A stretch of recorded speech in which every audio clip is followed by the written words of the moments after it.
দর্শক, গতকাল IPL final হওয়ার পরে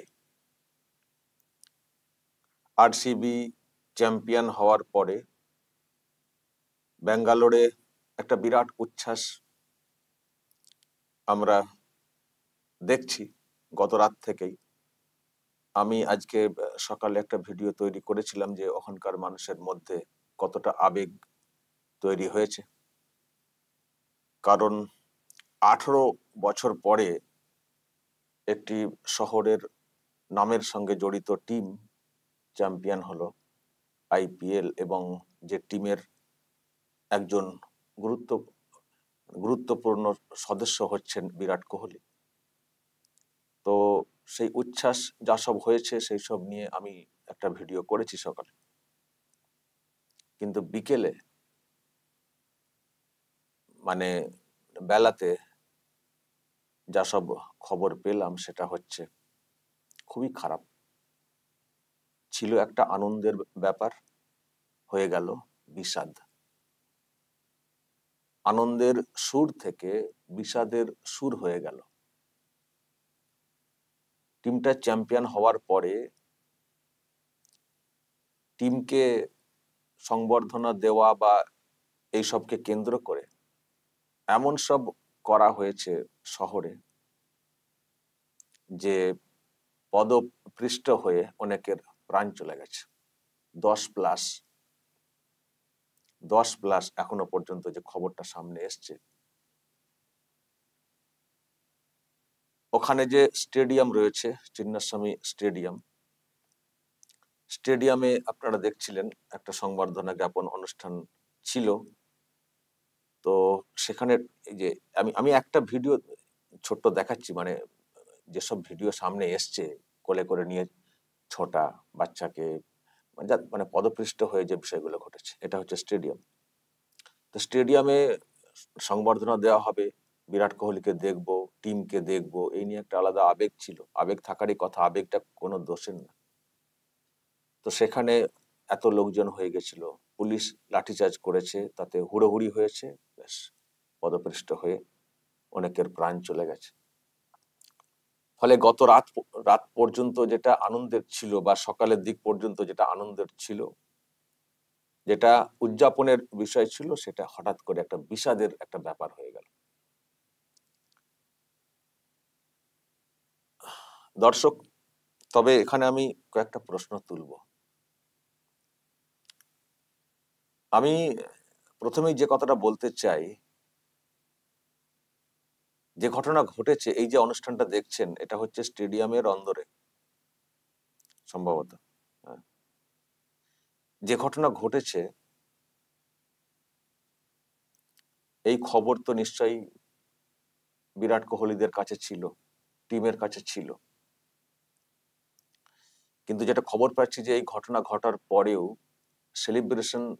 সেলিব্রেশন যে প্রোগ্রামটা সেটা করা হয়েছে স্টেডিয়ামে, বাইরে এইসব মৃত্যু মিছিল কার্যত, তারপরেও সেলিব্রেশন যে অনুষ্ঠানটা সেটা কিন্তু করা হয়েছে, উদযাপন করা হয়েছে। এটা সব থেকে খুব খুব বেদনাদায়ক যে একটা মানে টিমকে দেখার জন্যই এসেছিল বাচ্চারা, বড়রাও এসেছিলেন, তাদের মধ্যে অনেকের প্রাণ চলে গেল। তাদের প্রাণ চলে যাওয়াতে যে একটা সহানুভূতি দেখানো প্রয়োজন, সেটা সেটা না করে আবার সেলিব্রেট করা হয়েছে, অনুষ্ঠানটা কন্টিনিউ করা হয়েছে স্টেডিয়ামে। এটা সব থেকে খারাপ লেগেছে আমার। আমার আমার দর্শক, যা খারাপ লাগে ভালো লাগে আমি আপনাদের সঙ্গে ডিরেক্টলি শেয়ার করি। আমি শুধু একজন খবর বলছি, খবর পড়ছি সেটা না, আমি আমার ফিলিংসটা সবসময় বলার চেষ্টা করি। এটা আমার সব থেকে খারাপ লেগেছে। বিরাট কোহলিকে আমরা তো খুব সম্মান করি, কিন্তু তারপরে এই ধরনের অনুষ্ঠানে কন্টিনিউ থাকা, এটা খুব কষ্টের, খারাপ লাগার জায়গা। আমার মনে হয় এই ঘটনা ঘটার পরে এই প্রোগ্রামটাকে অফ করে দিলে সেটা সব থেকে বড় সম্মানের হতো, সব থেকে বড় সম্মানের হতো। দুটো জায়গাতে সংবর্ধনা দেওয়ার কথা শুনছি। একটা হচ্ছে ওখানকার যে বিধানসভা, বিধান ভবন, আমি গিয়েছিলাম ওখানে একবার, ভোটের সময় আমি গিয়েছিলাম, আমি দেখে এসেছি এলাকাটা, ওখানে দেওয়া হয়েছে, তারপরে স্টেডিয়ামে। আর প্রচুর লোক, আবার বলছি, আবেগের তো কোনো কোনো দোষ নেই, আবেগ থাকাটা কি দোষের? ক্রিকেটকে ভালোবাসেন লোকজনেরা, একটা শহরের সঙ্গে নাম আছে যে টিমটার, সেই টিমটা চ্যাম্পিয়ন হয়েছে, ফলে আবেগটা দোষের না।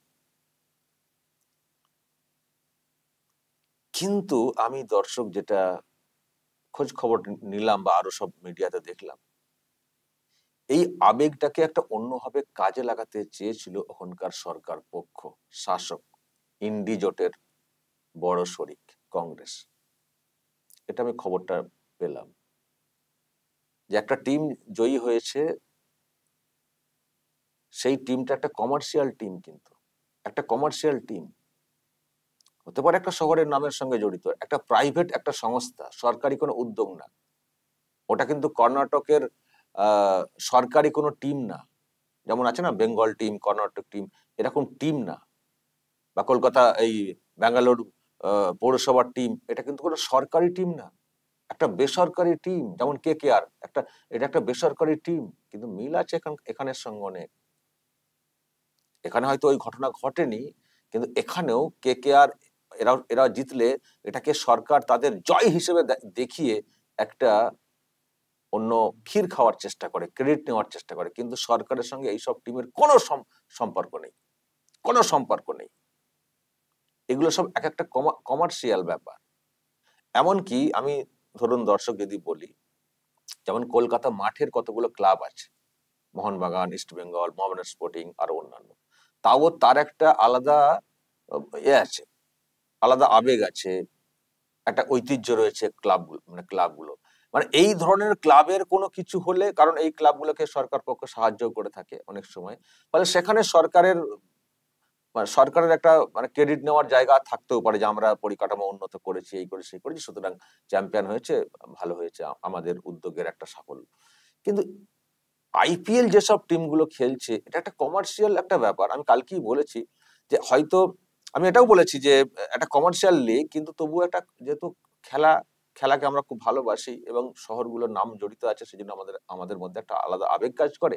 আর যারা খেলছেন তারা খুব নামি দামি সব প্লেয়ার, ভারতের প্লেয়ার, তাদের প্রতি আমাদের একটা আলাদা আবেগ থাকে, তো সেই জন্য এটাকে আমরা এনজয় করি। কিন্তু এটা কমার্শিয়াল লিগ, একটা বিরাট বাণিজ্যিক লিগ। এমনকি শুনেছি যে আহ, এই এই লিগে হেরে গিয়েও লাভ লাভ হয়। এই এই যে লিগ খেলা হয়, তাতে চ্যাম্পিয়ন হলি যে তারা ভীষণ মানে আর্থিকভাবে লাভবান হবে তা কিন্তু না, হেরে গিয়ে অনেক দূরে খেলা শেষ করলেও তারা দেখি বাণিজ্যিকভাবে সফল হয়ে যায়। আমরা শুনেছি যে KKR, তারা চ্যাম্পিয়ন তো সবসময় হয় না, কিন্তু তারা ঠিক বাণিজ্যিকভাবে সাফল্য অর্জন করে নেয়। এটা কমার্শিয়াল লিগ, হিউজ মানি।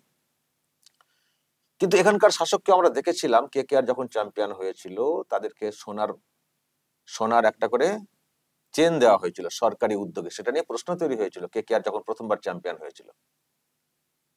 তো কলকাতায় সেলিব্রেট করা হয়েছিল ইডেন গার্ডেন্সে, আমি সেখানে ছিলাম, আমার মনে আছে আমি সেদিন ইডেন গার্ডেন্সে গিয়েছিলাম, মানে মিডিয়ার কর্মী হিসেবে গিয়েছিলাম, তখন আমি একটি মিডিয়া হাউসে কাজ করি। তো দেখেছি তারও আবেগ উচ্ছ্বাস প্রকাশ, তবে এতটা এরকম ছিল না, মানে এতটা আবেগ তখন ছিল না হয়তো। কিন্তু এটা দেখেছি যে সেটাকে কিভাবে কাজে লাগানোর চেষ্টা করেছে এই রাজ্যের শাসক, বা বর্তমান শাসক কে আছে, সরকার বা দল, এটাকে নিজেদের ক্রেডিট, নিজেদের জয় হিসেবে দেখানোর চেষ্টা করেছে। আমি তো এর সঙ্গে, দেখুন কলকাতার নাম আছে, মালিক হচ্ছে মুম্বাইয়ের, কলকাতার নাম, মালিক হচ্ছেন মুম্বাইয়ের, তিনি তার কমার্শিয়ালি বাণিজ্যিক ভাবে তিনি খেলাতে অংশ নিয়েছেন, লাভ লোকসান তার। আমরা শুধু কলকাতার নাম আছে বলে চিৎকার করি, আর খেলাকে ভালোবাসি বলে চিৎকার করি, এর সঙ্গে শাসকের সরকারের তো কোনো যোগ নেই। ওখানেও ছিল না, বেঙ্গালুরু ওখানেও ছিল না, কিন্তু RCB, ব্যাঙ্গালোরের নাম রয়েছে, ব্যাস, নিজেদের ক্রেডিট নেওয়া। ওখানকার তো একজন যিনি মালিক ছিলেন, তিনি তো এখন কোথায় রয়েছেন, বিজয় মালিয়া, তিনিও আবার দেখলাম টুইট করেছেন, বিরাট মানে করেছেন সাফল্যের ব্যাপারে। তো এই তো সব লোক, সব মালিক সব মালিক যে ভালো তাও তো না, অনেক মালিক তো আর্থিক তছরূপ করে সব মালিক হয়ে গেছিলেন, তাদের পরবর্তী সময়ে ধরপাকড় বা কেস টেস হয়েছে, কেউ উধাও হয়ে গেছেন, কেউ অন্যভাবে টিকে গেছেন। এই তো সব ব্যাপার। আবার বলছি, খেলাকে ভালোবাসি, জায়গার নাম আছে বলে আমাদের আবেগ আছে, কিন্তু এই যে লিগ, এটা টোটালি তো কমার্শিয়াল, টোটালি কমার্শিয়াল। কিন্তু সুযোগ পাওয়া গেছে এটাকে কাজে লাগানোর, নিজেদের জয় হিসেবে নিজেদের ক্রেডিট নেওয়া। তো সেই চেষ্টা নাকি এই কর্ণাটক সরকার করেছিল, যে এই জয়কে নিজেদের নিজেদের ব্যাপার, নিজেদের জয়, আমাদের সাফল্য, আমাদের ক্রেডিট, আমাদের উদ্যোগ, এটাকে নিয়ে একটা মাইলেজ নেব। তো সেটাই করা হয়েছে সরকারি উদ্যোগে। বিধানসভাতে সেলিব্রেশন, চিন্নাস্বামী স্টেডিয়ামে সেলিব্রেশন, এসব করা হয়েছে। কিন্তু মানুষের যে এত আবেগ, সেটার দিকে লক্ষ্য করা হয়নি, বরং হয়তো এটা চেষ্টা হয়েছিল আবেগ হচ্ছে হোক, আমাদেরই তো লাভ। কিন্তু সেটা করতে গিয়ে আজকে কত মানুষের জীবন চলে গেল, কত মানুষ স্বজন হারা হলেন, কত কোল খালি হয়ে গেল। এর দায়টা কার? এর দায়টা কার? এই যে দেখছেন, এই যে পাশে রয়েছেন ডেপুটি সিএম শিবকুমার, কংগ্রেসের বড় নেতা, এবং ওখানকার যিনি মুখ্যমন্ত্রী, তিনিও দেখলাম স্টেডিয়ামে এসছেন। তাহলে কাদের জন্য এটা হলো? দর্শক, আপনাদের হয়তো মনে থাকবে একটি সিনেমা, দক্ষিণী সিনেমা, সেই সিনেমার একটি বিষয়ে ওই একটা শো এর ব্যাপার ছিল। তো সেখানে পদপৃষ্ট হয়ে মৃত্যুর ঘটনা ঘটেছিল। তার জন্য সিনেমার যিনি নায়ক আল্লু অর্জুন, তার নামে কেস ঠোকা হয়েছিল, তার নামে কেস হয়েছিল, অ্যারেস্টের ব্যাপারটা হয়েছিল, মনে আছে আপনাদের? তাহলে এখানে যে ঘটনা ঘটলো, এর দায়টা কার? তাহলে এর জন্য কাদেরকে অ্যারেস্ট করা উচিত? নিশ্চয়ই দর্শক প্রশ্ন উঠবে। তবে আমি কোহলিদের বিষয়ে খুব বেশি দোষ দেব না। জানি না, উনি হয়তো নিজেও চেয়ে থাকতে পারেন যে আমি এসব আর ভালো লাগে না, কিন্তু যেহেতু একটা সরকার চাইছে সেলিব্রেশনের ব্যাপারে, টিম ম্যানেজমেন্ট চাইছে সেলিব্রেশনের ব্যাপারে, হয়তো সেই জন্য উনিও মানে সাই দিয়েছেন, শেষ পর্যন্ত প্রোগ্রামে ছিলেন। উনি যাবেন না, ওনার ইচ্ছাতেই যে পুরোপুরি অফ হয়ে যাবে, হয়তো সেই পজিশন ছিল না। কারণ আমি বিরাট কোহলির ব্যাপারটা অতটা বলতে পারবো না, মানে প্রোগ্রামটাতে শেষ পর্যন্ত থাকা। কিন্তু সরকারের দৃষ্টিভঙ্গি, মানসিকতা, আমি শুধু সেটা দেখছি যে মৃত্যুর মিছিল হচ্ছে, তারপরেও প্রোগ্রামটাকে ক্যান্সেল করা হয়নি। যেটা খবর, যখন বিধানসভা ভবন চত্বরে যখন সেলিব্রেশন চলছিল, তখনই নাকি খবর এসছিল যে চিন্নাস্বামী স্টেডিয়াম চত্বরে ব্যাপক ভিড় হয়েছে, পুলিশ লাঠিচার্জ করছে সমস্যার দিকে। তো তখনই তো প্রোগ্রামটাকে ক্যান্সেল করে দেওয়া দরকার ছিল ঘোষণা করে। বা এইরকম পজিশন হতে যাচ্ছে, এটা তো পুলিশ আগে থেকে বুঝতে পারবে, তাই না? লাঠিচার্জের আগেই তো বুঝতে পারার কথা পুলিশে যে কি পরিস্থিতি হতে চলেছে, আবেগকে আমরা কতটা কন্ট্রোলে রাখতে পারবো। কাল থেকেই তো বোঝা উচিত ছিল যে আবেগ মানুষের মধ্যে কিরকম এসছে, যে কোনো কারণেই হোক। তো পুলিশ যদি এটাকে ফিল না করতে পারে, তারপরে এটাকে যদি বাতিলের সিদ্ধান্ত না নিতে পারে, তাহলে আর